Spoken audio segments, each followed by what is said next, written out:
Why are we called Negroes? Why are we deaf, dumb, and blind? Why is everybody making progress, yet we seem to be lagging so far behind? Why are we mistreated? Why are we in this condition? Stripped of our name, our language, our culture, our God, and our religion. Here in America, all of our religious training has been gotten by the preacher. He has told us of a heaven way up in the sky that we can't enjoy now, but rather after we die. But all of the years that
Here we are once again. Yes, we meet again. And again, inshallah. Inshallah. First of all, I want to start off in the most holy name of Allah, bearing witness that there is no God but Allah and Muhammad is his messenger. I would like to greet you all in the greeting words of peace in the Arabic language. Assalamu alaikum. Walaikum salam. Walaikum salam. Welcome to your Thursday night talks, where we're bringing live footage to help save lives. And listen, these two guests, they are no strangers to the 7th Region Coalition, Thursday night talks, but we're still going to do kind of like an intro because they're big shots to me. To me, they're pretty big to me. This is part two of our discussion. Part two of our discussions. Backed by popular demand, right? So, yes. So, Brother Tony, I don't want to hold up the show. I'm going to turn it over to you. Yes, ma'am. All praise is due to Allah. In the name of Allah, the Beneficent, the Merciful, the one God to whom holy praises are forever due, the Lord of the worlds, who came in the person of Master Fard Muhammad, the Supreme Being to whom holy praises are forever due. I am forever thankful to Almighty God Allah for the most honorable Elijah Muhammad, and I thank them both for the Honorable Minister Louis Farrakhan. Assalamu alaikum, peace be unto you, buenas noches, sakpase, abaragani, Friedaland, Hotep, greetings in all the beautiful languages that our people speak. Welcome to your Thursday night talks, which is spearheaded by the 7th Region Coalition to Help Save Lives. The 7th Region Coalition to Help Save Lives has been assembled since 2020 after the July 4th criterion message of the Honorable Minister Louis Farrakhan to serve like a lighthouse unto our people, guiding our people in a time of troubled waters.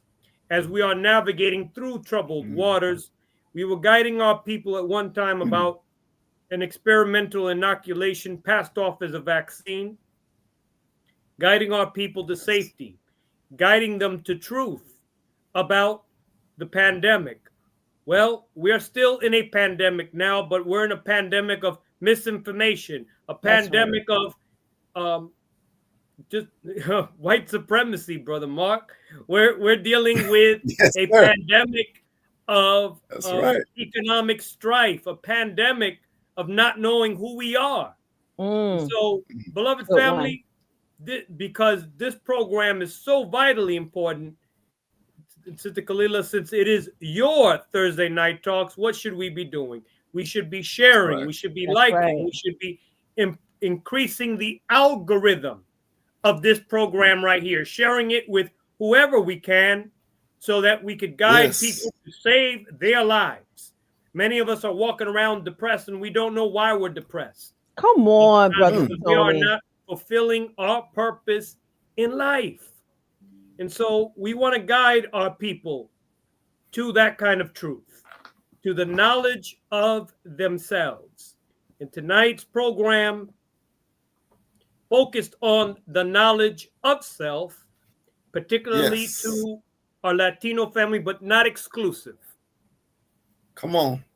Tonight, we want to focus primarily on the Latino community, but not exclusively. But that's right. The ministry that we are focusing on as we are covering these programs now through the 9 ministries given to us by the Honorable Minister Louis Farrakhan in the midst of the 2005 Millions More movement. 9 ministries all geared towards saving lives and finding our purpose in life. Tonight, we're focusing on the head ministry, which is the ministry of spiritual development, since all knowledge, the base of it, the very purpose why we are engaged into the study of the knowledge of self, the base of it has to be spiritual. And so the ministry of spiritual development is as follows. This ministry bears responsibility for assisting the individual member of the community in the process of heeding truth and right guidance, respect, honor, and obedience to the authority of the Creator in all aspects of life, are essential to peace, harmony, freedom, justice, and equality. In the words of the Honorable Minister Louis Farrakhan, self-development is an absolutely essential component of this microcosm of the new world. It is not enough that we grow horizontally through the acquisition of farms, factories, banks, industry, trade, commerce, money, good homes. Horizontal growth alone is death. All dead things are on a horizontal level. That's Therefore, right.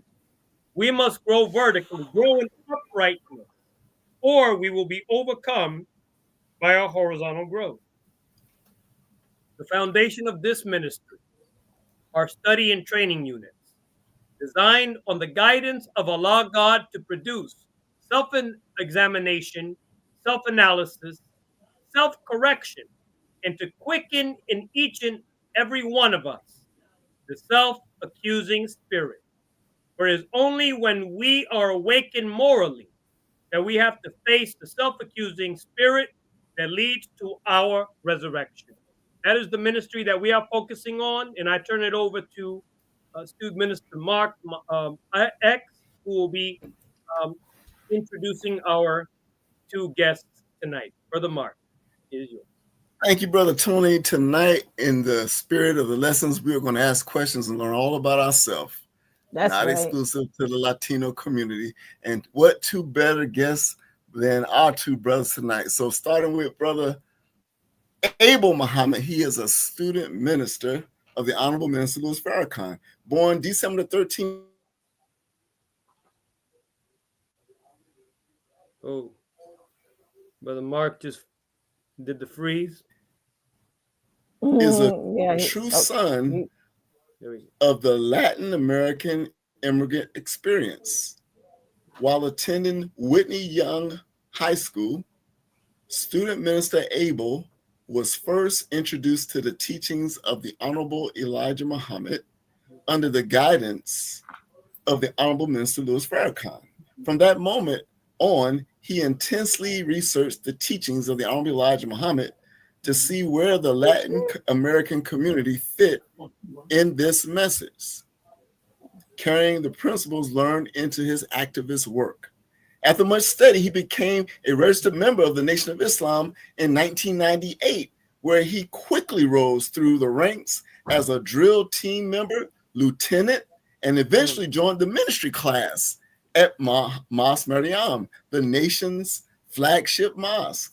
It is there where he showed his gift of being able to address both Black and Latin American communities, forging unity between the two. Student Minister Abel has a unique insight into the issues of the Latin American community, having served as director of Centro Sin Fronteras Immigrant Legal Assistant Program, working for the Puerto Rican Federal Affairs Administration's voter education campaigns, and traveling to Cuba with Reverend Lucius Walker and Pastors for Peace, delivering medical and educational supplies. Student Minister Abel was also a part of the campaign to free Puerto Rican political prisoner Oscar Lopez Rivera. He has spoken at churches, mosques, universities, community gatherings, and numerous panels about the need for the unity of oppressed people and the demand for social justice. Coordinating outreach, Student Minister Abel helped organize Latin American participation in the Million Family March in 2000 and the Millions More movement in 2005. He helped organize Latin American and Native peoples' participation in the Justice or Else March that occurred October the 10th, 2015 in Washington, D.C., and spoke to the hundreds of thousands gathered on that day.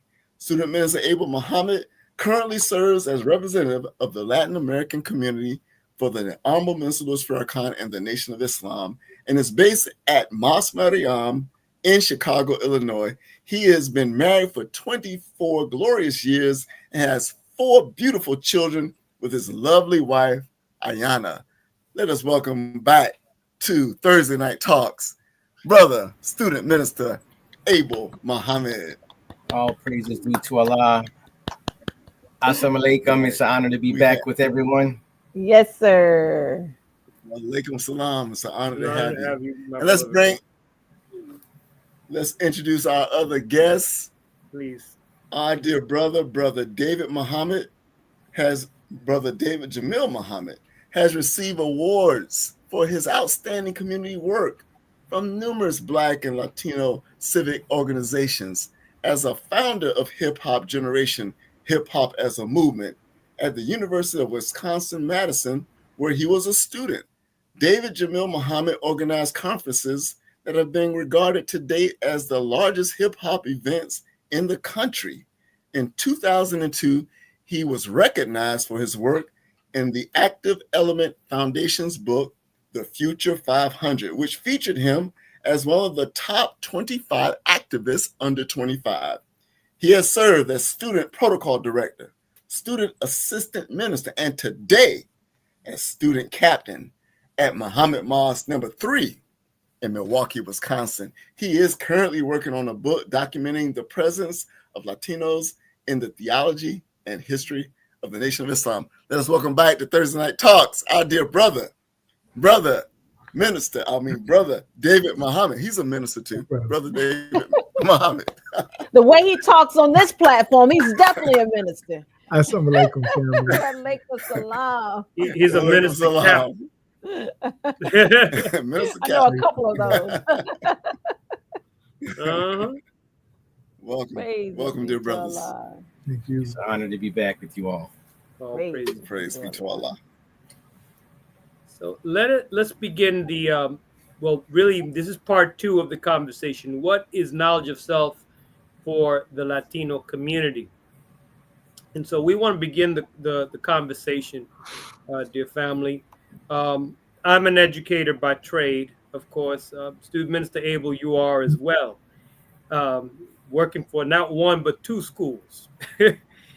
But I'm going to reference this particular educator because he's of indigenous background, Joel Spring.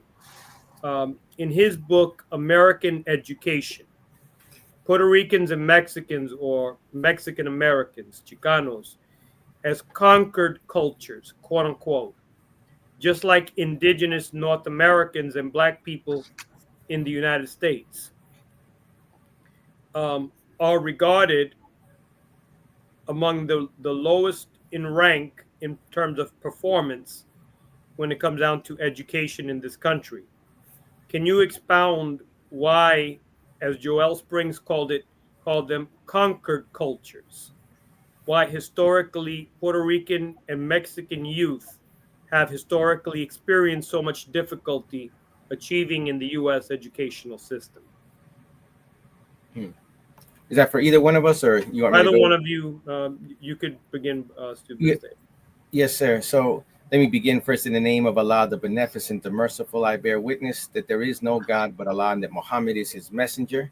I greet you all first, those who are listening, as well as our other panelists, and as well as our wonderful host here.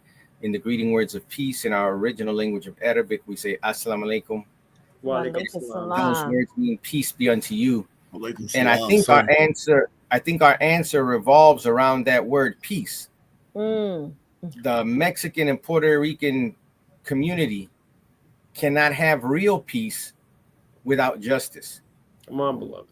And the root of justice, or the injustice that has been forced upon us, has deprived us of the most important of all knowledge, which is the knowledge of ourselves. Mm. They used to define knowledge as a clear and certain perception of that which exists, or of truth and fact. Mhm. Today, it has more to do, when they say knowledge, it's about how you organize information. That's not the kind of knowledge that we're talking about. We're talking about knowing the truth of who we are. And what was the name, Mr. Springs, I believe, who you quoted there? Joel Spring. Joel Springs. It's an interesting comparison he makes. Not completely off, but there are differences. Yes, sir. Between the native people here and the native people and their descendants in the Caribbean, as well as in Central and South America. However, the one constant amongst all of them is their performance, or inferior performance, too often in the school systems. Mhm. But the one common thing that I think is at the crux of that lacking performance is that all of these people have been deprived of a true knowledge of who we are. Yes, sir. And when we don't see ourselves or perceive ourselves properly, it throws off our perception of all other existence and information. So you can have organized knowledge in a school system, but if you send me with an inferior perception of myself into that system, Mm. I am set up to Teach. fail. Caucasian children, the opposite happens to them. They could be the most unimpressive intellectuals in the world, yet if you surround them in a system that makes them think that they are the center and beginning of civilization, and that they're the first, that they're the best, that there's nothing they can't accomplish, then you get what you see. That's right.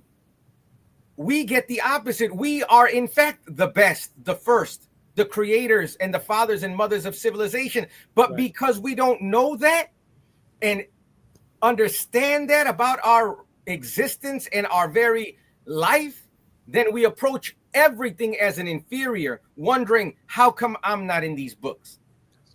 I must not have contributed anything because they don't talk about me and my people. I look on my block, I look on the reservation, I look in the barrio, I look in the hood, and all I see is underachievers, underdeveloped. So the reason we underperform is not because we're inferior, but because we have been fed inferior thoughts about ourselves. And in that, we have developed a complex of inferiority where we don't expect much from ourselves because we don't know the history and truth of what we actually have contributed to civilization and to society. If and when we do learn that, then a new type of mind emerges, one that now challenges the frail and faulty and deceptive perception of the Caucasian people and their lie of white supremacy. We don't need DEI initiatives. We just need the truth. That's To be left alone, and we will be able to rise to any occasion. We've proven it, not just in sports, but we prove it in education. We prove it in politics, even. In Yes, sir. this, I want you all to really think about this. In this system that is completely against us on every level, yet somehow there managed to be a black president. Mhm. Look at You that. may say, well, he was chosen. Yes, we know there's other aspects of it, but they never wanted to see that, because what it did is it destroyed and shattered the perception that we can't achieve in the mind of young Black, brown people. We saw ourselves for the first time as ruler. Mm. It affected not just Black people. My mother-in-law, may Allah be blessed with her, before she passed, she worked in the public school system here in Chicago for, I think, almost 3 decades. Hmm. And she worked before she retired at a mostly Latino school. One of the children there was named Obama Rodriguez, Mm. a Mexican child. Mm. But Praise be to that Allah. image that looked more like him, the skin looked more like him, it gave so much hope to the parents that they named their son after the only Black president they'd ever had in their lifetime in America. Mm. That's powerful, and it shows us how what we take in molds us and shapes us. Now that we have begun to receive the knowledge of God, and this is the key point that I'll close on. Yes, sir. When Master Fard Muhammad came and in the 1930s began to teach our people on different levels who we are, Mhm. and told us to accept our own and be ourselves. Once we gain that knowledge of who we are and we take it into education, we take it into economics, we take it into whatever field we go into, we can't unlearn what we know is the truth now. That's right. Mm. That That's has right. been the fear of the enemy. So their job of the enemy has been to keep this knowledge from the masses of our people. But today they are losing, and losing quickly, because it's our time now.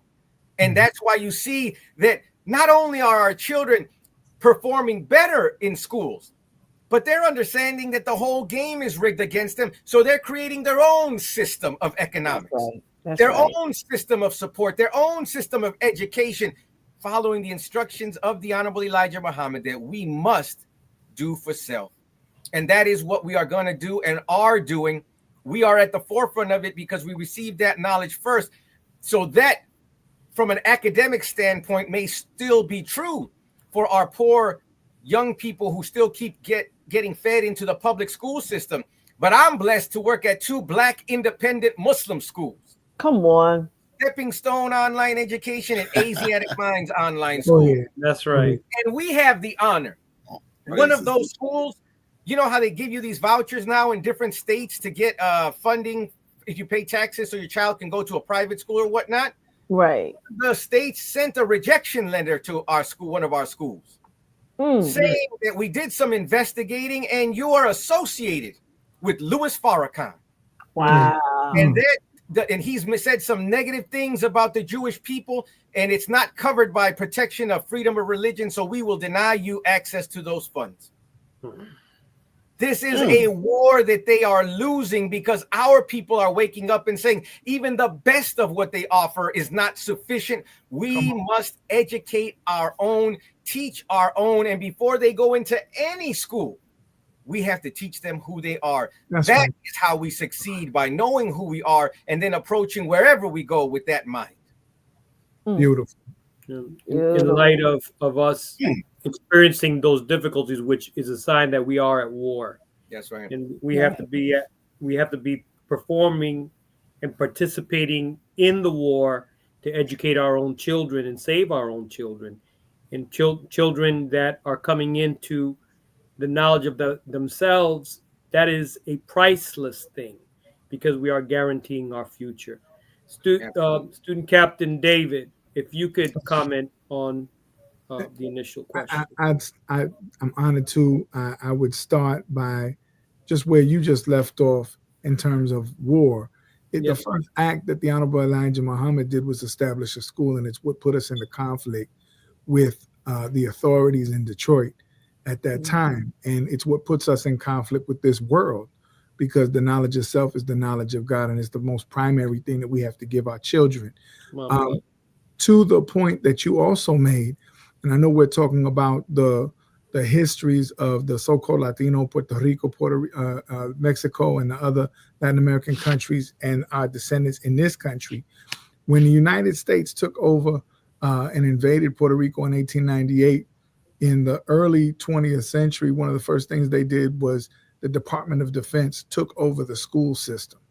And they did that to thoroughly erase the minds of young people in terms of a sense of self. I want to just mention something from Torchlight for America that really answers the question that you spoke about from the scholar you mentioned. The Honorable Minister Louis Farrakhan says this in a chapter called Teach the True Knowledge of Self and Others. He says, every human being requires a knowledge of self as part of the proper cultivation of the divinity that is in them. Additionally, if we hope to live together in peace with others in the society, we must know something of the other cultures that make up this so-called melting pot. We're taught in our lessons that civilization and civilized means to teach the knowledge and wisdom of the human family of the planet Earth. You got to know something about self and know something about other people to even be considered civilized in society. Additionally, when we interact with people with a base of knowledge of self, we don't approach it as an inferior. So when we approach the sciences, when we approach the hard things, and really the things that are valuable in life are hard. And that's what we teach and should teach our children to do. Don't be discouraged by a difficulty factor. Don't calculate difficulty as a reason to quit or not attempt. The hard things were made for you to do because you overcame the hard environment just to even arrive here.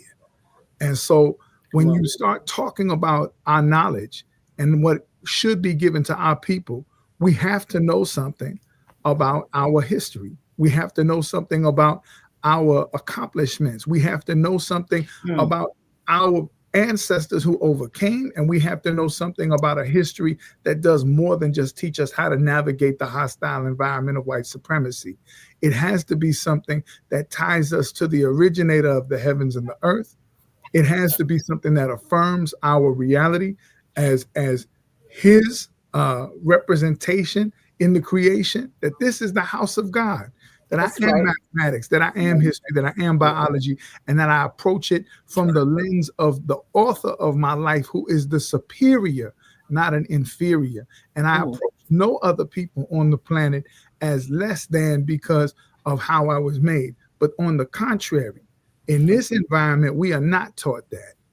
We are given a knowledge that is inferior, that teaches us how to do rote memorization and hopefully do some manual labor, but not really to be the rulers of our own fate and our own destiny.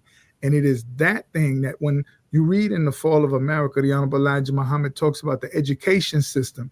He points to the scriptural picture of Samson and how Samson was in love with a Philistine woman, and how we are in love with this society, and how locks would be cut, meaning his knowledge will be cut and he would go blind and he would tear up the society that he's living and standing in, and it would come down on him. So people all over the country, and I know we're going to talk about this because we're on the day after the anniversary of the minister's vision, but that's right. With our young people in the community, they're frustrated, they're angry, they're tearing things up, because when you don't have the words to express your own thoughts, and when you don't have the vision and the ideas of what you are capable of, you will destroy that which denies you your purpose in life. And that is what is happening today. We are living in a clash of societies right now between the rise of our people and the fall of an educational system and a society that has failed us. Clash of the Titans. If I could add one thing, you reminded me, Brother David, as you were speaking, that the minister has taught us when asking us, what's the purpose of education? Meaning, why is it there? Why are we going to school? Ask our young people, why are you going to school? I got you. The purpose, though, of education is to feed, to feed the development of the human being until the human being grows into its divine purpose and becomes a true manifestation that you were talking about right now, Brother David, of the characteristics of God. Is that that cannot be, let me just say it, I don't have to ask, that cannot be the purpose of this world's education system. Because if it was, they wouldn't allow you to misuse pronouns. Come on, If it was, they wouldn't allow you to misuse your body. They wouldn't encourage you to experiment in a detrimental way on self. They wouldn't lie to you, because if you're trying to grow a person into God, no lie is involved. That's right. So we know then that this system is against the very purpose of true knowledge. So it provides us access to a way which seems right but is not right. That's right. So the scriptures tell us in the book of Hosea in particular, 4th chapter 6th verse, it says that my people are destroyed for the lack of knowledge. Right. But the next line that I remember hearing our beloved sister, student minister Ava Muhammad say before, it's the first time I had heard it. All of us have heard that my people are destroyed for the lack of knowledge. But the very next line says, because you have rejected knowledge, I will reject you from being my priest. That's right. Meaning you cannot represent God and reject knowledge. Not the misinformation and the disinformation, but the truth, the facts, that which is. This world doesn't present us with what is. It presents us with options, which are other than right. That's right. So what we must do then today, if we want our Mexican children, our Puerto Rican children, our Native American children, our Chinese children, our Black children, our Korean children, our children to have a chance, we have to feed them the truth of who they are, so that they can grow in the purpose of knowledge, so that they can become one with their creator. Without that as the focus and aim, what's the point of becoming a doctor if you're going to be corrupt? My God. What's the point of an attorney that's going to be, ambiguous and not forthright with you? What's the point of being a teacher who doesn't care about children but just wants a paycheck and free summers? What's the point of any of that? That's not the reason we were put on the earth. Knowledge is supposed to feed us into that. So unfortunately, Mr. Spring's analysis is accurate, and you see it. The accuracy of the fact that we fail in their educational system, because the educational system is not even designed to bring about the purpose of education. So we die. Young, black, brown, red, yellow, and even white men and women die unfulfilled because nobody is giving us what we are yearning for in our souls. I don't want to be a doctor necessarily. I want to heal, and I want to fulfill my purpose as a healer. I'm looking for somebody to give me spiritual guidance so I can go in and find out, why did my creator bring me here? And if I see no access to that, then I'll turn to whatever I can find. It may be a crack pipe. It may be a heroin needle. It may be this to smoke, that to drink, this one to abuse, that one to abuse, and ultimately abusing self. And that is the greatest failure. So why should we encourage our children to go to school in the enemy system when we perfectly see what it has produced? It's produced what it was designed to produce. Right. Young men and women who can either work for the enemy for little to no pay as a paid slave that goes to some factory making some menial job that does not fulfill them. So they leave that job. Yes, maybe they're able to pay their bills, but their soul is unfulfilled. So you have them going to the bar every night. They leave an office going to a bar every night. They leave wherever, going to get a drink, going to get this, going to get that, going to get something that they want to fill that hole, and they can't. We have been given by Allah through the Messiah that which heals every soul. Come on. That which fills every void that the enemy try to cut us off from. But if we don't understand why we are here and what we are to do, then we live very, very despondent lives that end far too early. And this is what their system has produced. We are putting up a clean glass next to that glass.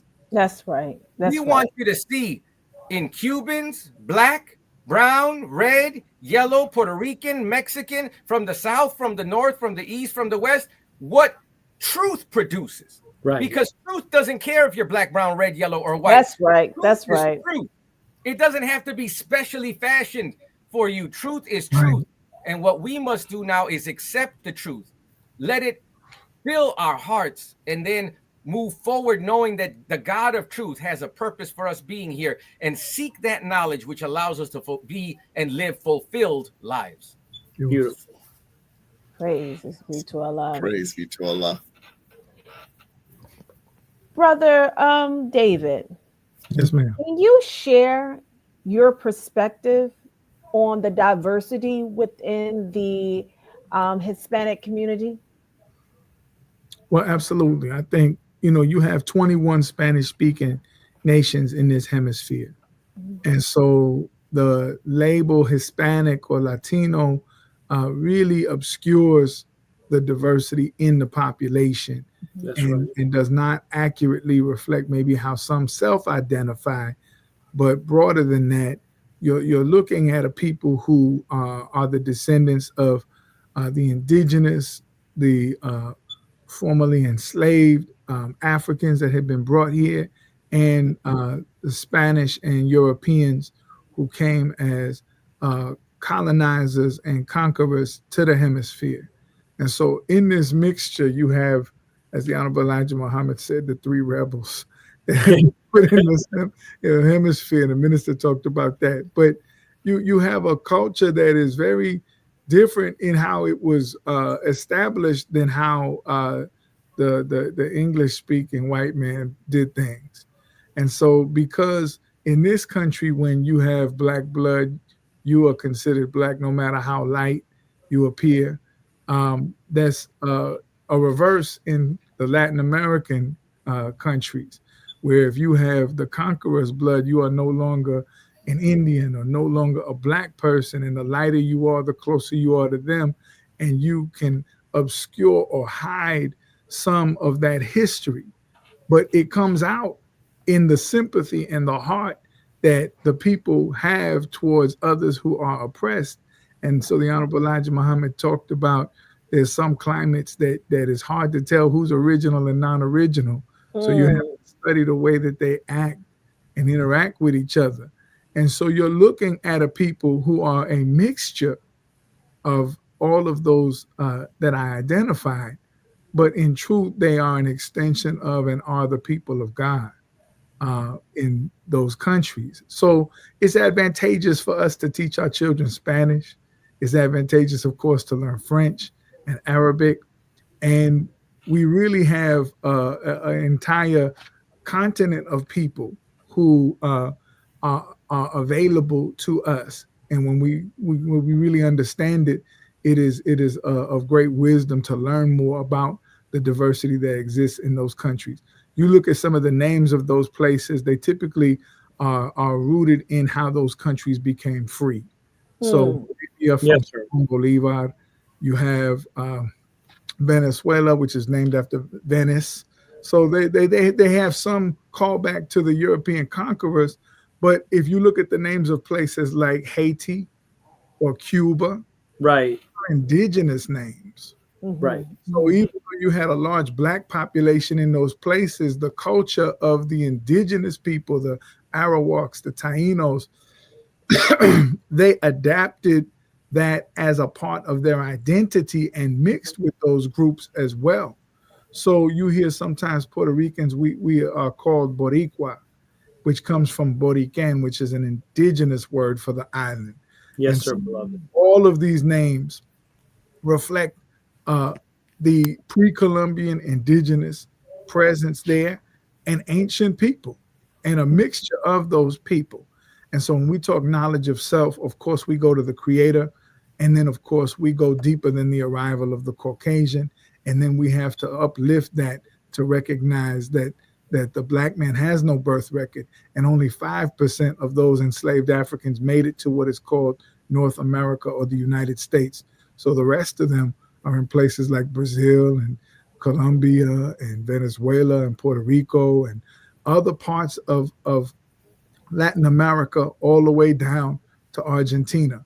And there's a black history in each one of those countries as well. So it is worth getting to know our people.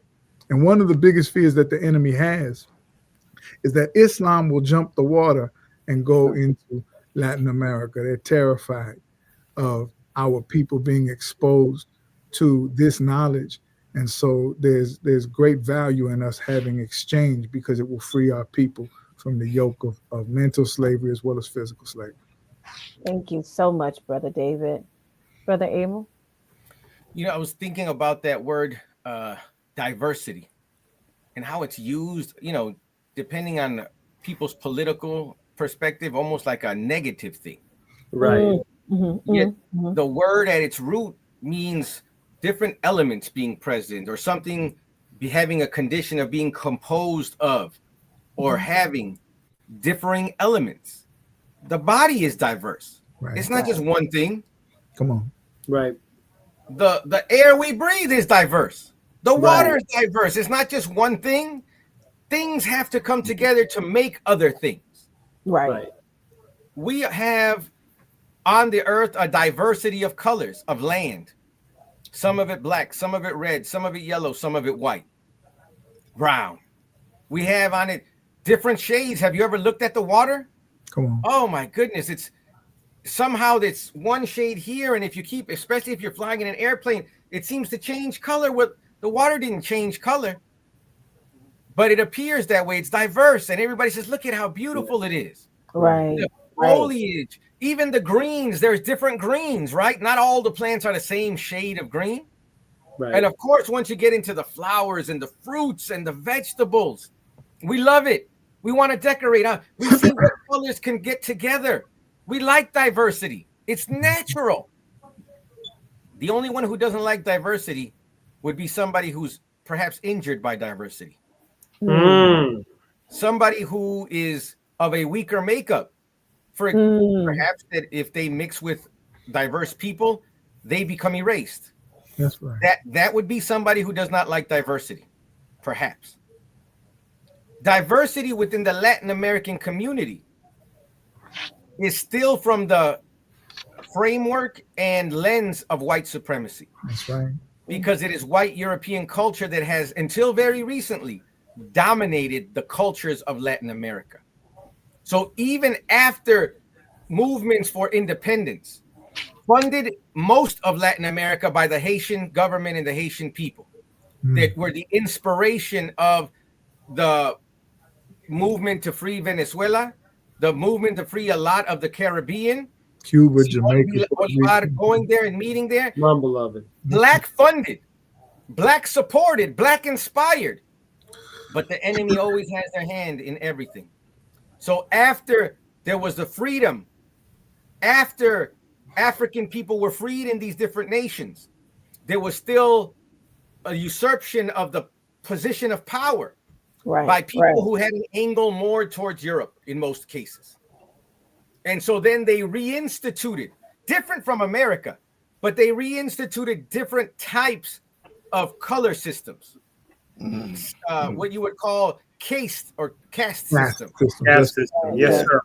And you have the mixture there. Here you had Protestants, you had Methodists, you had the Quakers, all of these religious groups fighting, not so much so in Latin America. Right. You have the spiritual rule of one entity, the Catholic Church. Teach. Right. This diversity was absorbed in a different way by the Catholic Church. That's right. Which still gave Europeans the head of the movement, but it was a softer, less obvious racial separation that took place. It wasn't so much now you're a slave outright if you're dark. You just can't get into certain places if you're dark. Right. And it becomes psychological. You see yourself as, ooh, maybe one day I can get there if my descendants become lighter. So it becomes very outward. Not if I become a better person. If I can look more like the ruler, I can get into that position. Here, it was much more black and white, literally, right? It was very black and white here. Not in Latin America. That has an effect. So in Latin America, we feign the joy of diversity. Oh, in Mexico, for example, 3 roots: the black, the indigenous, the European, and the African. But the indigenous and the African are just, there's a feign of respect for them. Until very, very recently. There was not even the acknowledgement of black presence in Mexico on the census till the last census that they took there. The last decade now. Wow. So you see that But this is because the movement of truth has begun to jump across the waters and jump across the borders now. That's right. That's right. God has revealed was always designed to affect the whole of humanity. It started here because it was most obvious the injustice here and what had been done to the black man and woman in America needed the most work. They were in the worst condition. But after that, the process would begin because other places are messed up too. Right. And the people there are messed up and they need a healing. So that same truth would reach them and get them to see, wait a second. I look this way, not because I'm cursed, not because I'm not good enough. I look this way because my people are the first people. Come on. Come on. And I've always been told, oh, look at that. Get an umbrella before you get dark out in the sun. Right. Put on a big hat so you don't get any darker. When I didn't realize that darkness connected me to the creator who was made in darkness. We never were taught that. Right. We were taught about a white Jesus and his white father, who is also him, and their Holy Spirit third self, who existed only a little over 6,000 years ago when the earth was created. That was the literal interpretation we were given. And from that mind, we were supposed to evolve. How? We thank Allah because it's only Allah that could change this condition. Right. It's only Allah that could get indigenous people to start calling themselves by Muslim names. I just watched a documentary. I forgot the name of it. It takes place in Latin America, in Colombia. It's about 3 children who survived the plane crash in the jungle and lived for 40 days in the jungle. Their mother was killed and everyone else on the plane was killed and they survived. That's a miracle enough. Right. But as they were in the children's family came searching for them. They were indigenous people. They came searching for them and they didn't want the military because they didn't trust the military. They started using their indigenous ways to find the children, talking to the forest. And then they interviewed other family members. And I started paying attention to what my wife was watching because I saw one of the aunts' names was Fatima. One of the other children's name was, I believe, Khalil. Where did that come from? Right. I remember now going back and watching MTV in Spanish in the 90s. MTV Español. And do you know that there was a brother who hosted that show? His name was Akbar. Mexican. We have it all interwoven into our culture. We just never have known what we were looking at. Our own last names bear witness to our connection to Islam. Come on, beloved. We have Spanish-speaking people named Medina. Right. Wait. Medina? Where'd that come from? The city of Medina? Right. Yes, that one. Right. That's right. We say stuff all the time like Ojalá, which means I hope, or if it's the will of God. But it comes from Oh Allah, hearing the Muslims pray. We just didn't know what we were listening to. But it's in our genetics, it's in our soul, it's in our mind, it's in our spirit, it's in the prayers of our ancestors that we didn't never hear with our ears. But it just takes the right sound. That's right. That's why the scripture says, him who have ears, let them hear. Come on. We didn't know. We heard somebody, oh Allah, oh Allah, oh Allah. Allah's been programming us to accept that name and look for hope in that name. All of the centuries that the enemy was ruling us and conquering us and mistreating us. Yet even in that, there was a mercy. And all of that is because amongst the people, it's not about our color. It's not about our background. It's not about our tribe. It's all about who we are in our heart.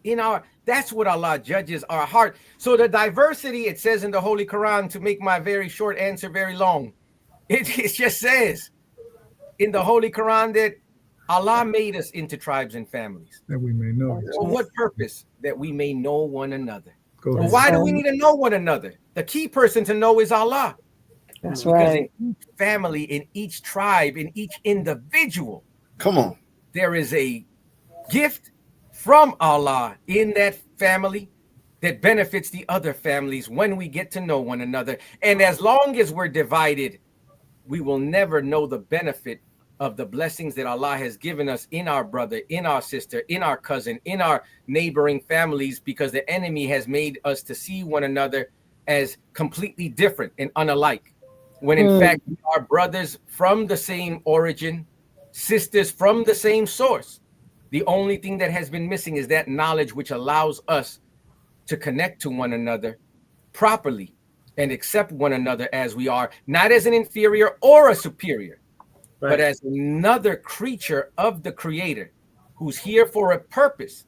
And within my purpose is a gift for you. And in me knowing my purpose and that I have one from the Creator, it allows me to see you through the lens to see, I wonder what gift my sister has. I wonder what gift my brother has, because I know I'm not deprived. So I know that you won't be either. And that is true diversity.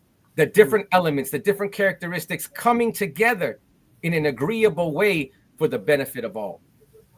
Real quick, Brother Mark, before you go, I'm gonna say this. This is true diversity right here, because if we didn't have knowledge of self, Brother David, Brother Abel, myself, I'm Cuban or Cuban descent, Puerto Rican descent, Mexican descent. Without knowledge of self, we really, on this program, we would not even be here, because in truth, we would not be getting along. Beautiful. It is through the teachings and through the guidance of the Honorable Minister Louis Farrakhan today that we are here together on this program right here. And I gotta say this, not just on this program, we've been together, we've broken bread together, where our families know one another. Yes, this is more than just, and it's not just limited to us, because we, from Spanish-speaking countries, we do it with our Black brothers and sisters. I've been blessed. At Savior's Day, we meet with our brothers and sisters from wherever they may be, whether it's Asia, whether it's Latin America, whether it's Canada, someplace in the Caribbean, the island, or our brothers and sisters from here in the United States of America, because we know who we are and we've been taught who our brother and sister is. Right. Like Brother David said, to have a knowledge and wisdom of the human family. Right. We're being civilized. So now I don't have to shrink away and say, well, I don't really know what our people offered. See, when you know what you offered, then I want to know, what did your people do? Because I know they had to have done something, because ours did something. And Allah doesn't create a family and a tribe without a purpose and aim. There's something we're supposed to be working out. So this is that beauty of the expression. And I gotta say it without any bashfulness, the Nation of Islam under the Honorable Minister Louis Farrakhan Come on. is the only place where we are truly brothers and sisters. That's right. That's right. I'm not going to name them, but if you go to other places, other temples, if you are from a certain background, you get put in a certain area. Some places don't even want to acknowledge the difference. Right. Oh, you don't speak the language? Well, just sit, and we're going to talk in our language, and you won't be able to understand anyway. Right. Because they don't really want us there or see the value in us being there, except as a follower of their way. The Honorable Minister Louis Farrakhan wants to free us to be ourselves. And that's why so many are coming, because we have finally found the voice of God, who's calling us not to accept a strange or foreign way of life, but to truly understand, learn, know, and then be ourselves. All praise is due to Allah. May I add something real briefly? Yes, sir, brother. In all of the beauty of that, and all of the, and I do love my culture, I love my people and whatnot, but the Holy Quran brings its own culture, and that culture unites us with those who want to do God's will. That's right. And so I'm not bound necessarily by my geographic area or my flag or nationality. It's like the minister, how he described, if I'm born in America, but I die in China, the earth in China is not going to reject me because I wasn't born there. I'm from God, I'm from the earth. And my connection to the Creator makes me able to see God in my brother and sister, though they may not be from the same place or have the same flag. And we have to be, though we have pride, one of the problems of the type of mentality that the slave master and the conqueror gave us is that they gave us their national chauvinism. And so that's why in some cities, Puerto Rican doesn't get along with Dominican, Puerto Rican doesn't get along with Mexican, Mexican doesn't get along with Cuban, because the enemy has given us a rivalry over a small piece of land and a flag that he gave us while he took our identity and took the wealth of the earth and our connection to each other.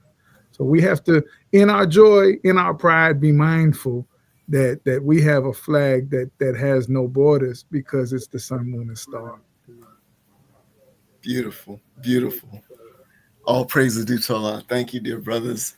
In that same vein, this is directed to student Captain David, and I thank you through the spirit of Allah. Touched on this earlier, but we want to see if you have a more expanded response to this particular question. As you have stated earlier, the United States took possession of Puerto Rico from Spain in around 1898 to 1899 with the Treaty of Paris. Mm-hmm. Can you share some of the history of oppression our people in Puerto Rico have experienced as a colony of the United States? Ooh. Let me start with a quote from the Honorable Elijah Muhammad on this topic.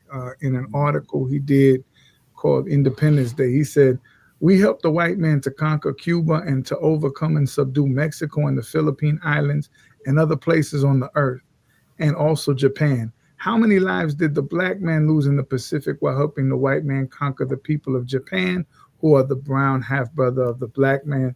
The brown race and the yellow race are the half-brother of the black man." Wherever, and I mention this for a reason, the military might of the United States traffics in black soldiers and the indigenous people of those lands that they conquer. Mm-hmm. And so Spain was the colonial power of Puerto Rico, and Cuba, the Philippines, and Puerto Rico were a part of what was called the Spanish-American War. And at a certain point, the Puerto Rico became the possession of the United States in a deceitful way, similar to how Mexico lost half of its territories by the United States with the Treaty of Guadalupe. In a deceitful way, America presents itself as a partner bearing gifts. And so the people think that America is going to help them free themselves from their colonial power, when the reality is America is coming to install itself as the colonial power. Mm. And so that goes to the points that I was making earlier about how even down to the speaking of Spanish being outlawed in certain cases, or the flag being outlawed. Right. Yes, sir. Those other pieces. And why would they want an island like this? We see, and we're taught that of all of our studies, history is most attractive and best qualified to reward our research. So what do we see happening now? We see the military using Puerto Rico as a launch pad and a base for who? Latin America. The same thing in 1898. They saw an island launch pad and military base for its operations of empire. So you have a concept of manifest destiny that says you should be entitled to every part of the earth you conquer. Well, there were political treaties and other things that were set in place so that they could conquer in Latin America and do it for multinational corporations and military purposes. And so from 1898 to the present, the United States has held Puerto Rico in a status that eventually became known. It's a colonial status, but they're currently under a free and associated state, meaning that it is not an independent people and it's in limbo. And what that affords us is access to some of the benefits. And like my brother just posted, like Guam or like Hawaii, which is why there's a song that says, you know, that what happened in Hawaii doesn't happen to us. The reality is that Puerto Rico was used as a captive laboratory. So you and I have been taught about Master Farad Muhammad at the age of 6, seeing the Rothschilds and the DuPonts and the name the Rockefellers being pushed into a lake of fire. Well, yes. The Rockefellers used Puerto Rico as a medical laboratory for the experimentation on the Puerto Rican people. Yes, sir.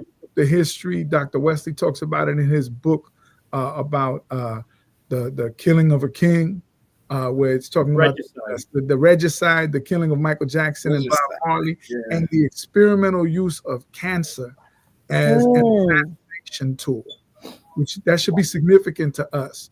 Right. Given what the enemy has attempted to do and had attempted to do to the Honorable Minister Louis Farrakhan.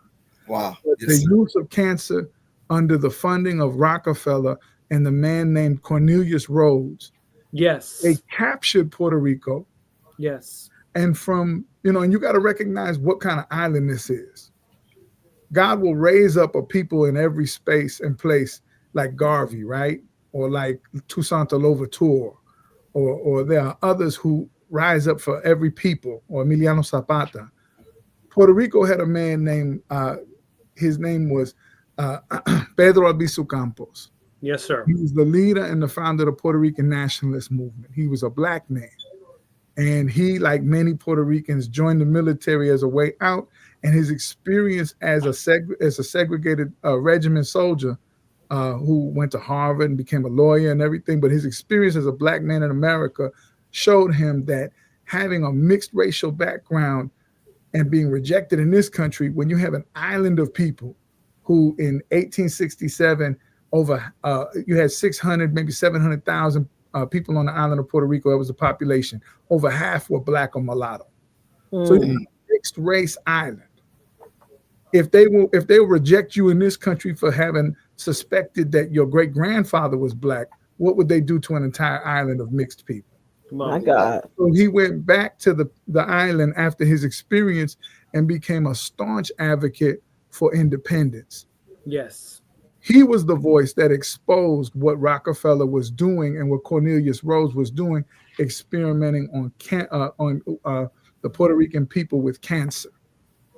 And there was more that was done. Ultimately, yes, sir. he led the nationalist movement to help pick up the flag and the identity of Puerto Rican people and advocate for them in a way that they would become a free and sovereign territory. He was imprisoned because of armed revolt. And while he was in prison, he was experimented on with cancer radiation and mocked in the media because of his public declarations that they were trying to kill him with cancer experiments. Wow. They called him the king of Rey de las Toallas, right? Rey de las Toallas, because he would sweat profusely from the radiation. He was always asking for towels, and this is all verifiable now. But this is the reality of them making it appear that the leader gets sick and would die in hopes of destroying his movement. Wow. What happened also during that period, particularly from the 50s through the 70s, and we've all heard the name of Margaret Sanger, correct? Yes, sir. Margaret Sanger, along with Rhodes, advanced experiments that were funded by the United States government. They felt that these were people who should not be allowed to breed. Yes. And should not have babies. And so there was a forced sterilization campaign that was promoted and pushed by eugenicists on the island that left a third of Puerto Rican women of childbearing age sterile. And much of the after effects of that was cancer. And so this is something that has been a perpetual relationship with the United States. There's an island off of the coast of Puerto Rico called Vieques. Yes. And the military established a base there for training that they would bomb this island in preparation for attacks elsewhere. And the resident people live on this place. Yes, sir. Bombed. This should sound familiar to us when we see what's happening in the world today and what's happening in our communities. The people on this island began developing cancer because of these experiments. And so this is both an attack on Puerto Rican self-determination, on the broader Latin American nations by putting pointing a gun at the rest of the hemisphere, and also extracting medicinal and experimental campaigns, because you have a captive population on the island that they don't mind putting to death, even by nefarious means. One person, I say this, he was a bureaucrat in the Puerto Rican government who was very cozy with the United States, a man named Teodoro Moscoso. They have a bridge named after him. When you ever fly to Puerto Rico, you got to cross a bridge. This is a man who publicly said we should put sterilization agents in the water. My God. So when we talk about Pilon and we talk about what the enemy desires to produce, here you have a real case example of the mind of Yaqub still in these people today that God himself had to come to remove and is removing today. Wow. Wow. Awesome. Praises be to Allah. Yes, sir. Man. Before I get to my question, we do have a question in the chat. I think we discussed this in the previous in part one, but if you both can please expound on this. Sister Prisha X writes, to my Latino brother ministers here on the panel, what was the catalyst that allowed you each to bridge your identity with the original man? Was it a book, a lecture? For me, it was the lessons themselves. And it was in the lecture where the Honorable Minister Louis Farrakhan was talking about who is the original man. And he explained that the people who Columbus found here are original people. That's right. Yes. And so then when I got my own lessons to study the student enrollment, and it started talking about the different peoples and the Indian, with the 2 million Indians included as the population of the original nation in the wilderness of North America and all over the planet Earth, but in particular in the wilderness of North America, I thought it was interesting because as I read Message to the Black Man, the Honorable Elijah Muhammad would refer to the Indian as the Red Indian. Right. So as I started to do what the minister asked us to do, which is to look up the meaning of words, don't just think you know what they mean. I started looking up what original meant. And original means first, real, that from which others are made or all others come, authentic. It also means primary. Then I started looking up, well, what does red mean? What does black mean? What do these words mean? Red comes from a root, but it's considered a primary color. Primary means original. It means first. Then I started listening to the Honorable Elijah Muhammad, and in Theology of Time, he said, the red sun is what gives us sight. It was that creation after Allah created himself. That was the first act of creation after himself and the black woman, was the sun. And he said it's a red ball of fire. Red ball of fire. So at the very beginning of the existence of life and the universe, there are two things present, the black and the red. It's not by accident, I don't think, that those are the two primary colors that are mentioned in our lessons as students as we enter the classroom of God. The black, the original man coming from Africa, and the original man found here, who doesn't see himself as a black man. Right. But neither did the black man who was brought here. He saw himself as a Negro until God came to give the true identity of who the people here were. And he had to give everyone our identity because Satan has deceived the whole world. Everybody is other than themselves. Yes, sir. Because we don't know our origin in the world. So red people, Latinos, I'm not black, I'm brown. I'm not this, I'm that. Don't call me that. I'm not a Black Panther, I'm a brown beret. Oh, I'm not a brown, I'm a young lord. It's not diversity, unfortunately. That's right. That's right. Teach. It's difference because we don't want to be counted with others. Mm. Because we see something wrong with self and we see something wrong with others. That's not how we intellectualize it, but that's how it manifests. That's right. That's why we don't have the power of unity. If we knew who we were, what we are, we would do work that bears witness to our knowledge. But instead, We don't know. So what did it for me was just listening to the minister, the minister, studying, and then going out to test what he gave us. Right. When I tried it on black brothers, it had an effect. When I tried it with Mexicans, it had the same effect. When I tried it with Puerto Ricans, it had the same effect. When I try it with wherever they're from, Come on. it has the same effect. That's why he said, when he was asked by his wife, Mother Taineta Muhammad, the most honorable Elijah Muhammad, said that he would give to the people in Mexico the same teachings that he gave to the black man in America. Why? There must be something. You know, any doctor asks for your personal history first, and they'll examine you before they prescribe you anything. And do you know that there are certain prescriptions that they can't give to people of certain backgrounds because they don't have a negative effect on them? Not one label fits all. But what God has given to us is perfect because he's the supreme healer, supreme in wisdom, knowledge, and understanding. So he can give medicine to one group and know that if he gives it to the same other group, but perhaps at a different time frame, Come on. it will have the right effect. Right. He's so masterful that he's the best of planners, the best of knowers. So he gets us back to that base knowledge. I trusted the knowledge that I was hearing, but I didn't trust it in a dead way where I just said, well, that's what he said, so that's what it is.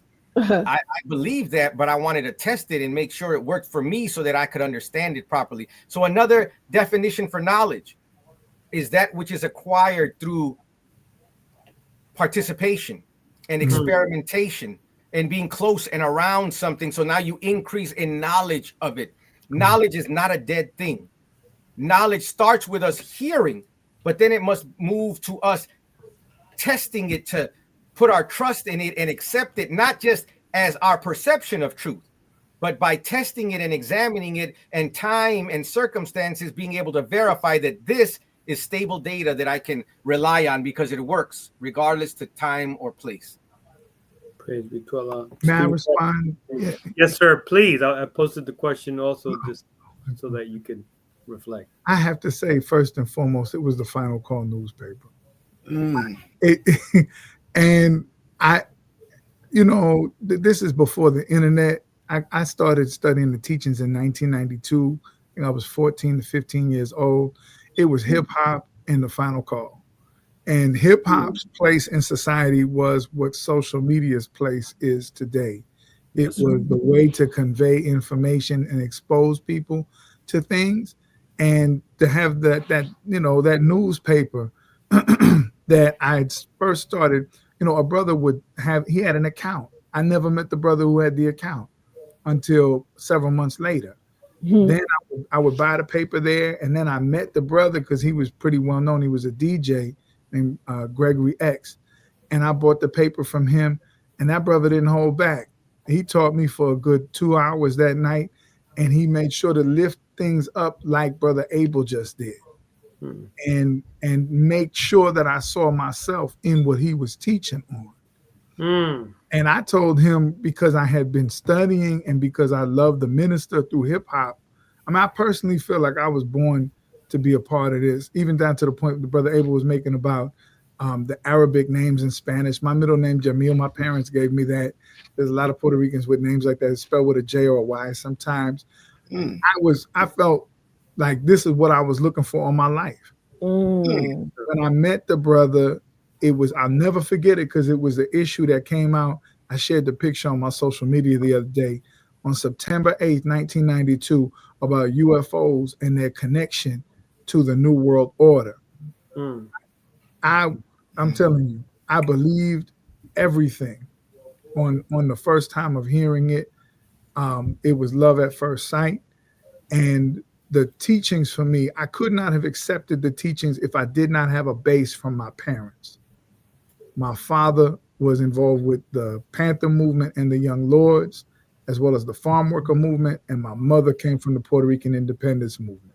So I had a base in knowledge of self and a leaning towards a free and independent and separate state and territory of our own. And so having that gave me an inclination. And I've been, I had my ups and downs, but Islam is man, everything. Yes, and so You know, that bridge that the sister talked about, Mhm. like Brother Abel said from Mother Tanetta, it's not a separate teaching. Right. Like we're sharing from the historical knowledge that we have, and we can draw from things because our people are all over the planet, and every aspect of truth bears witness to that which is pure truth. And that's why to civilize, you got to know some stuff about other people, but apprise yourself of that information, but demonstrate sincere love for the people and look for the God in your people. Even those who are so-called Latino that might not be your immediate background. So for the brothers out there with the paper, offer that word to everybody. That's right. And watch the treasure that God unwraps for you in the one who you offered the word to. Praise Mm. be to Allah. Praises be to Allah. Praise be to Allah. Student Minister Abel, this question is for you, and Student Captain David, if you want to chime in also, you can. But we just observed the 40th anniversary of the More Than Vision experience of the Honorable Minister Louis Farrakhan, which took place yesterday. The anniversary, that is. But this vision took place on September 17th, 1985, on the top of a mountain in Tepoztlan, Mexico, where there are ruins that are dedicated to the Christ figure of Central and South America, Quetzalcoatl. What is so significant about the connection between the Honorable Minister Louis Farrakhan's More Than a Vision experience and the prophecy of this particular Christ figure as expected, he is expected to return? It's a very interesting history to Quetzalcoatl. He has different names in different times Yes, and in sir. different areas. So from the Maya side, they refer to him as Kukulkan, Yes, sir. which, if those of you who saw the last Black Panther movie, you'll be Mhm. familiar with that. It's based on the real deity or figure that they deitized. And from the Nahuatl Aztec side, the Nahuatl speaking people, they use Quetzalcoatl, but it has the same meaning. Quetzal is the bird, Coatl is the serpent. Right. But it's a very, very ancient symbol. And what it represents is, the historians have been confused about it again, because these are white historians trying to decipher what the original people meant by some of their writings and their glyphs and things that they found. They know that it appears at some periods and times that this is a title taken on by the different rulers. In other places, it appears to be prophetic and strictly spiritual, like an energy that comes across the people at a certain time in history. Other places, it's both. It appears to be a man God who is ruler, who brings knowledge and wisdom to the people, and then leaves and promises to return at a later time. Very similar. That's why they refer to him as the Christ-like figure of the American people. But it's actually much more ancient than that, because this motif of the serpent and the bird, it's on the flag of the Mexican people today.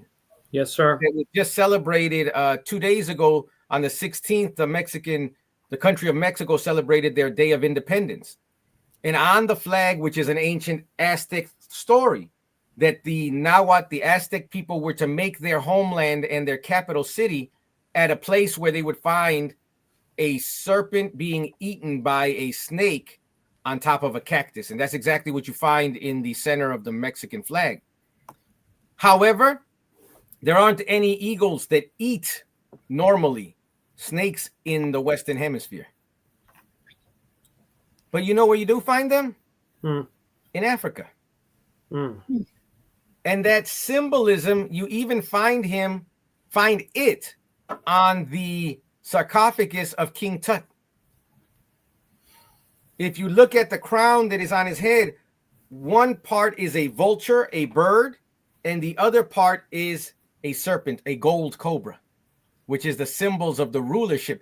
What are the chances that all the way across the water you have a serpent, snake, and bird motif to represent rulership and God status of man, and all the way over here you have the same thing expressed a little differently? Right. It's not the same bird, it's not the same snake, because they don't exist in this part of the world. but you have the same motif showing us the ancient connection to one another. There's always arguments about the Olmec heads, these ancient, really mother culture of this hemisphere. Yes. And you have people arguing about, oh, they're not black, they're not African, they're indigenous. You can be black and indigenous. But what do you mean by black and what do you mean by indigenous? Right. Do you mean the people that were mixed after the Europeans came? Those are not necessarily indigenous people. They are the descendants of indigenous people who have been mixed with. Black is not only the people who came in boats and in the hulls of ships that were forced here by Europeans into slavery. That's not the only black people on the planet. That's right. Because our frame of reference has been limited to definitions given to us by our enemy. We are too narrow in understanding what does black mean. So the black mean, what does that term even mean? So the master teachers, the Honorable Elijah Muhammad and the Honorable Minister Louis Farrakhan, have to refine and redefine for us what we're talking about. We're not talking about the color of people. If that were the case, there aren't really any black people on the earth. There's some really, really dark people, but it's still brown at the base of their tone. We're not talking about brown-skinned people when we say the brown man.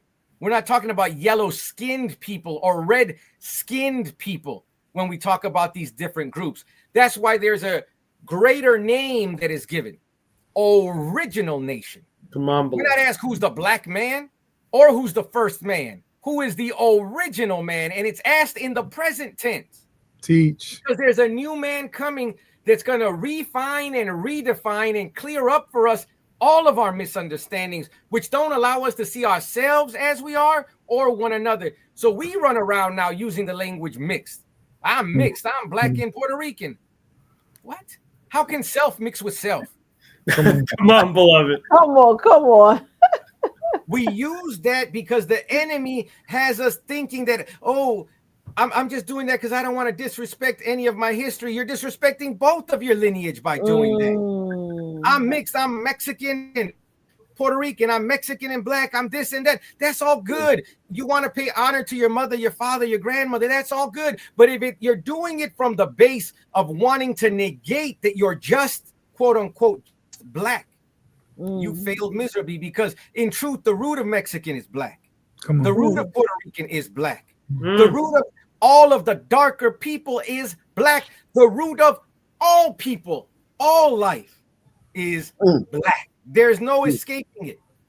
So if we're using that to try to remove us from that pile of blackness, we better run to it and embrace it, because what's missing is not the fact that we're black, but that we don't know what it means and who we are. So the legend, if you will, and the prophecy of Quetzalcoatl is that he would come and with an energy, purify the people again.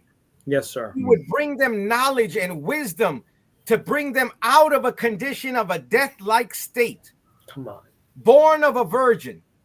But he would come and teach the people. He didn't dress like the indigenous people. He came wearing long flowing robes like the people in the East, they say.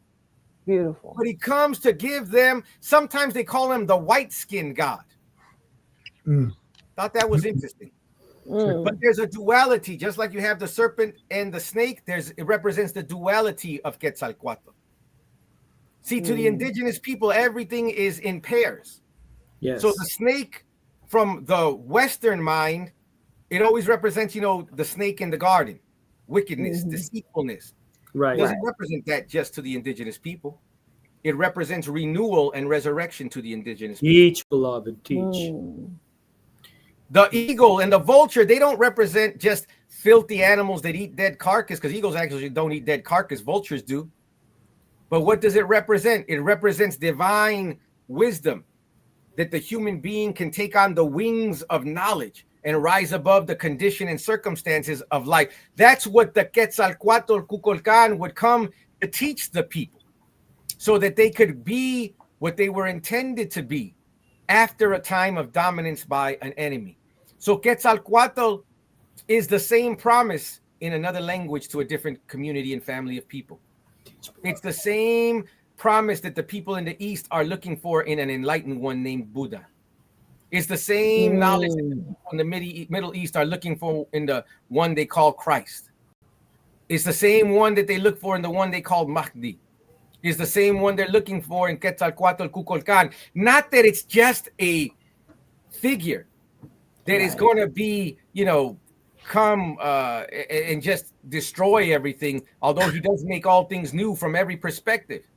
But it's a being, a human being with knowledge, wisdom, force, and power to change the reality and end an old system and bring in a new system called, from the Islamic perspective, the kingdom of Allah, from the Christian perspective, the kingdom of God, or the hereafter and paradise, heaven on earth. Quetzalcoatl is the door that brings in that new reality.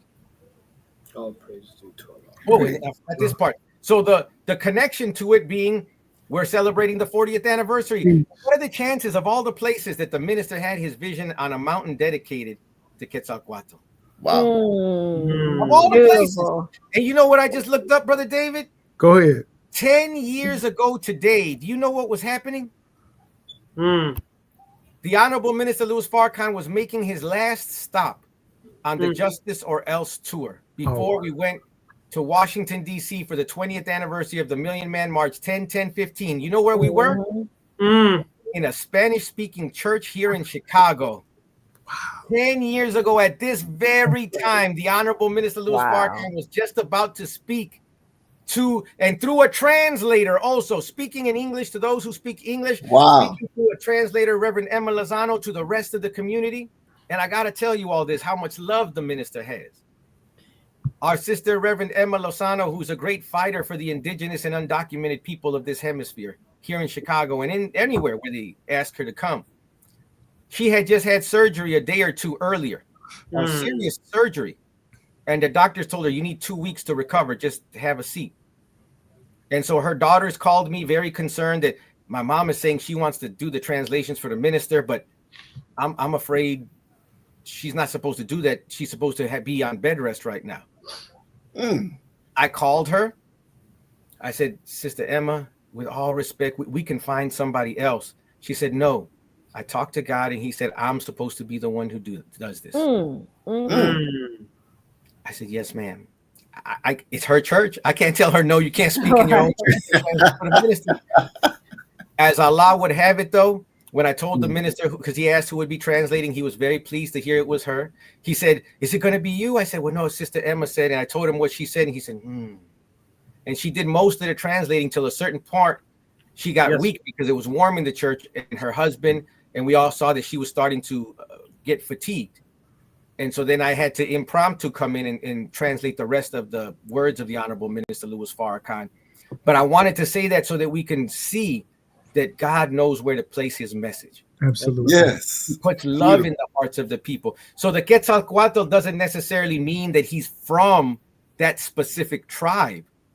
It just means he brings knowledge out of his love for that tribe and all tribes that would benefit all. And I believe we're following that man who is the fulfillment of that vision. Beautiful teachings. Awesome. If I could just add just a little something, because that was perfect in its, I mean, there's so much in this experience as it relates to this topic that is a whole nother really in-depth conversation. But I'm as a student, I look up names and what names mean of the biblical personages. And the Honorable Minister Louis Farrakhan is the Aaron to the Honorable Elijah Muhammad. I think people who understand him as that, and one of the most beautiful meanings of the name Aaron is one who climbs a mountain. Wow. He is exalted on a mountain. Look at that. Even the geography of where this happens, that, Aaron in the scriptures, the Aaronic priesthood, one who brings in a new representation of the wisdom of God from on high.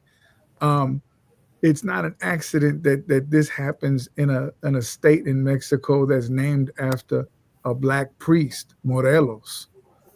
So, and that's another interesting. There's a whole Black history to Mexico that is tied into some of this as well.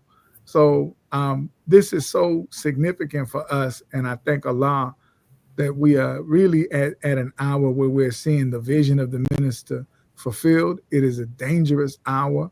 It is a serious hour, but it also is the door to freedom, justice, and equality for us and our people. So it is more relevant now than it was, as we saw last night when it was first given to us, because we're seeing it in our communities and in our streets.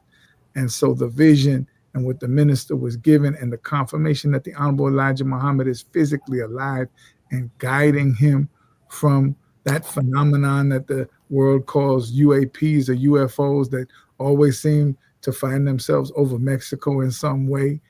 This is significant in the hour, in the way that it convicts and confirms those of us who believe in this teaching and the mission of the Honorable Elijah Muhammad and the Honorable Minister Louis Farrakhan. And if I could add this last little point, you just reminded me, Brother David, I was blessed to go to that mountain 6 years ago in 2019 in July with a group of students from MUI, Student Minister Ishmael Muhammad, Brother Talib, the director of the school, a few other brothers that were there with us as well as the students. And we climbed that mountain and we went to that pyramid, the remains of it, because there's not much left of it.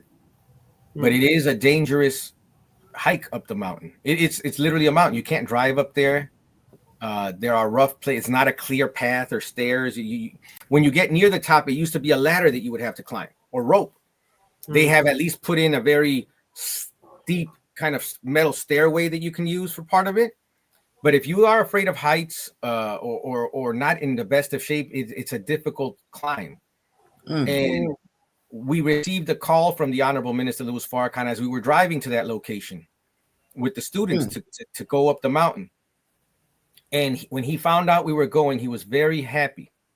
And he told us that as we were climbing that mountain, that we should pray to Allah in the person of Master Fard Muhammad. And whatever we ask of him while we were climbing to the top, he would grant it to us.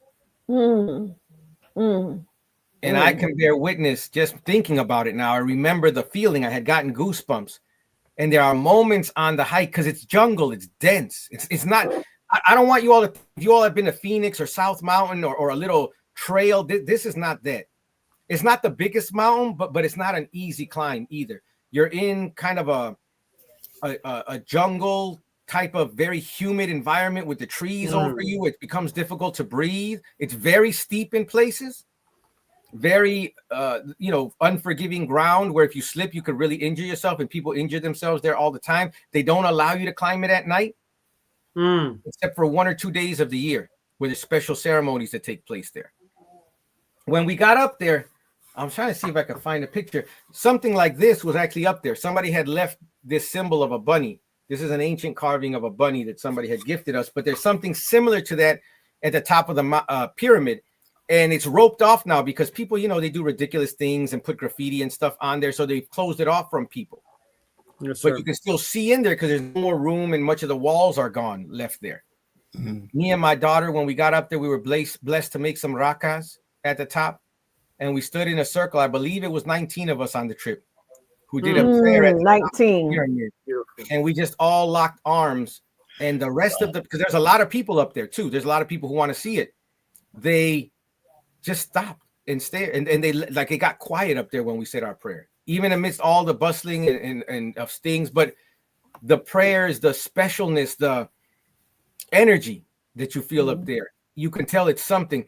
This site where the minister had his vision, I want you to understand, this temple is so ancient and it's built on top of a mountain. It was found by the indigenous people and repurposed as a place for worship. They don't know who built it. It had been there already and forgotten. So the person who found it, whose name, two bunnies, basically two rabbits is his name in English, he repurposed it. And the Teposteco, they would sit on top at the temple to watch over the city. I don't know what they were looking for. They don't know a lot of the history, but the representation of that figure is dressed in all black with a long flowing black robe. And it all represents a history and a written history in advance of one coming who would be like a watchman on the wall to tell the people and warn the people of where to go and where to stay from, to protect the city and its dwellers from any invasion or force from the outside. That is really the fulfillment that we are looking at today in the man who had a vision on a temple that was built generations and perhaps eons before he came to birth. But it was put there for a purpose, a place of respect and honor for the indigenous people, that he was taken up from that place to go to that most highest place where God and his Christ dwell and where they are present and alive and in power. But they are, I believe, the location being in Mexico, in Tepoztlan, at the temple of El Teposteco, is to show that God's mercy and love extends not only to the black man of America, who he took up to that high place, but the Caribbean people who birthed him, as his parents are. That's right. And the indigenous people who built the temple that he was taken up from. So all of it is connected there for us so that we can see that there may be a first, but even if you're the last in God's choice, doesn't it feel good to know God has chosen us? Absolutely. And what he has is for us all.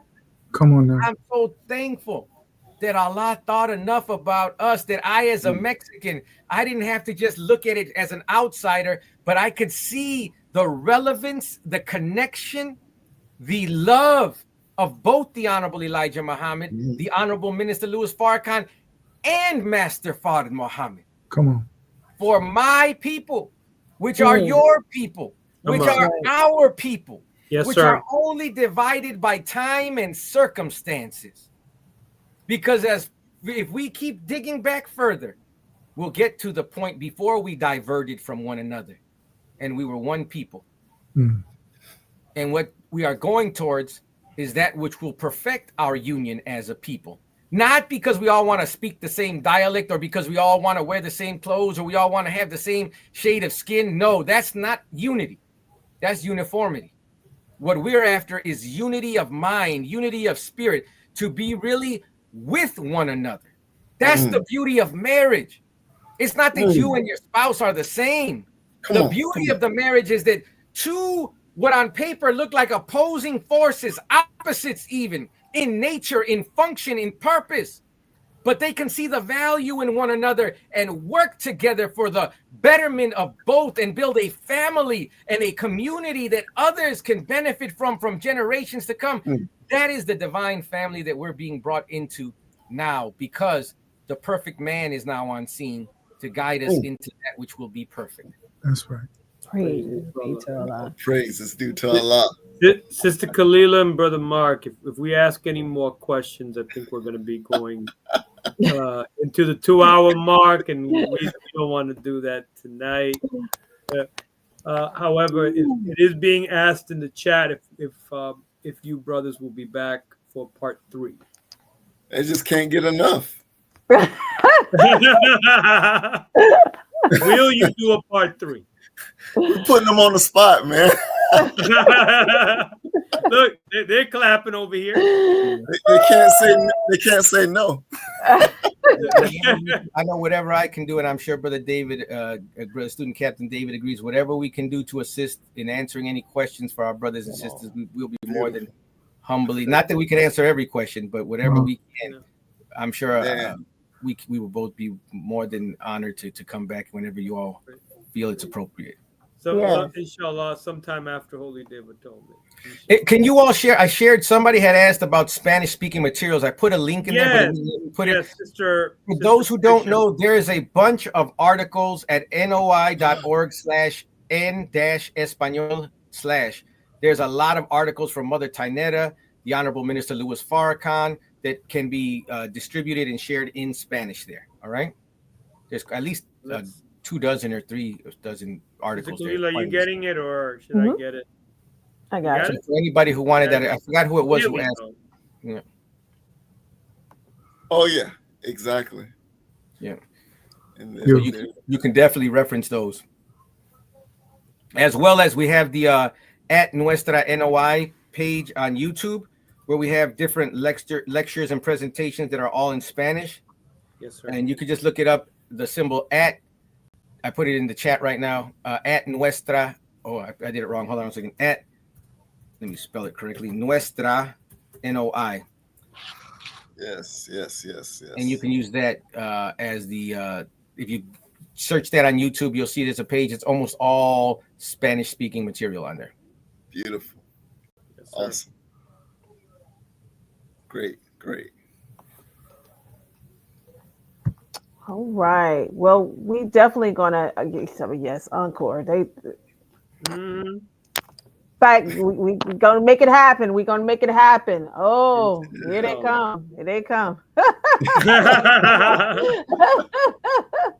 think it's unanimous. It's time. It is. This is the time. I'm gonna say something real quick. Listen, to the believers who are watching and you're gaining information and knowledge, take that, increase what you have, and when you encounter your Spanish speaking brothers and sisters, use that as the foundational conversation to help find that common denominator for unity and invite them to the same place you're going. Right. So watch what Allah will do through that. This is something that I did, Brother David. Absolutely. Recently, there was a believer that asked me to come by her home. She'd been talking to some of her neighbors that speak Spanish. I literally had a copy of the QR code on the Nuestra NOI YouTube page, and I just gave it to them. I said, we're just sharing knowledge, and I'd like to find out what you think about it. And they were just very happy to get the knowledge. The final call issue on what is currently happening in Venezuela with the United States, their acts of aggression against Venezuela. I delivered that copy of the final call there, and they were bearing witness to the reality of what is taking place over there. So the truth and how our people are able to relate to it, how they see the common denominator, that is very, very, very key. We have to speak common language and help our people see that these teachings are meant to reach out to all of our people all over the planet. Yes. And sister, I know you had a couple of questions. I'm going to actually take your questions, and so in part 3, we'll be able to answer your questions in regards to pyramids in Egypt. I'm interested too, sister. So yes, definitely. Definitely stay tuned, and inshallah, definitely like and share, and definitely stay tuned to part 3. Yes, sir. And with that being said, Brother Tony. Yes, dear family, if you enjoyed what you heard here tonight, if you could, I don't want to get it off. This is the Kalila, but yes. If dear family, if you enjoyed what you enjoyed, I'm sorry, if you enjoyed what you heard here tonight, excuse me, it's been a long day.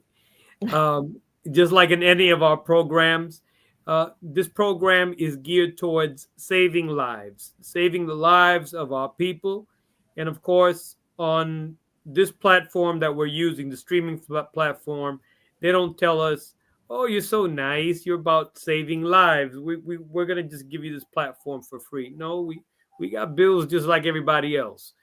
And we're living in a society and in a situation on this planet right now where finances are absolutely necessary. If you could donate to the cause here tonight, it does not have to be a large amount, but if you do send a large amount, we're not going to refuse it. We're just going to use it to further what we're striving to do, and that is towards saving our people's lives through these 9 ministries given to us by the Honorable Minister Louis Farrakhan. So you can make a donation, whatever amount it is. We thank you. We thank you. We thank you for whatever you're able to do tonight. You can make your Cash App donation to $ 7th Region Coalition 29. We thank you from the bottom of our hearts. May Allah continue to bless you all and your families. All right. And with that being said, closing remarks, Brother David. I think this has been a beautiful platform. I want to encourage the believers to continue to study, read, and focus on the reason for Allah's coming and why he would place a portion of the Honorable Elijah Muhammad's family in Mexico, and why the Honorable Minister Louis Farrakhan would have his vision there, and why God would use a man from the Caribbean to be the trumpet for the resurrection of the black man in America. We really are one people, and that Allah is doing something today that will bring about the resurrection of the righteous in every part of the planet today. Yes, sir. Ms. Abram. Yes, and I would just say thank you again to the 7th Region Coalition for the honor. Always Student Captain David for his beautiful representation of the teachings of the Honorable Elijah Muhammad, as well as you all in the 7th Region Coalition call. And I would just encourage everyone that as you all, as Brother Student Captain David said, interact with your community. Your community. They may be Spanish speaking, but it's your community. Right. You don't have to try to be like them. Master Fard Muhammad said, accept your own and be yourself. Your power and your attractive force is in being yourself. When they see you in love with and being yourself, that will attract them and make them want to be their best self. So it's not about you trying to put on someone else. No, put on who God made you to be. That's right. And that's what you're encouraging them to be. So don't think that this means you have to have some secret handshake or some secret, lingo. No. Good. If you want to learn Spanish, go for it. But it's not necessary. It's not more important than your example. That's right. Your example speaks volumes that your words never could. That's So be who you say you are as a representative of God, his Christ, and the Messiah. And the people have been looking for that. They just didn't know what they were looking for. So accept your own and be yourself, and you will win people to you more than if you try to be other than yourself. And I pray that Allah blesses everyone with whatever was shared to benefit them this week or this weekend. Test it and go share it with somebody. Did you know, brother, that whatever that was that intrigued you, just share with them and invite them to hear that word that gave you life. And you'll be blessed to be of those who call to the voice of the Lord as a helper in the cause of truth. I pray that Allah blesses everyone for the good that they do. And I pray that Allah blesses that what we shared will reach the ears and hearts and minds of those who it was intended for. Thank you again. Assalamu alaikum. Walaikum salam, sir. All right, Brother Tony, you can close us out. Dear family, please tune in next week. I'm not gonna say next. Same bat time, bad channel, because we're not bats. But be sure to tune in next week, dear family. We have a beautiful program in store, and you will be seeing that flyer in just a little bit right on our social media pages. May Allah continue to bless you all and your families. Assalamu alaikum. Walaikum salam, sir.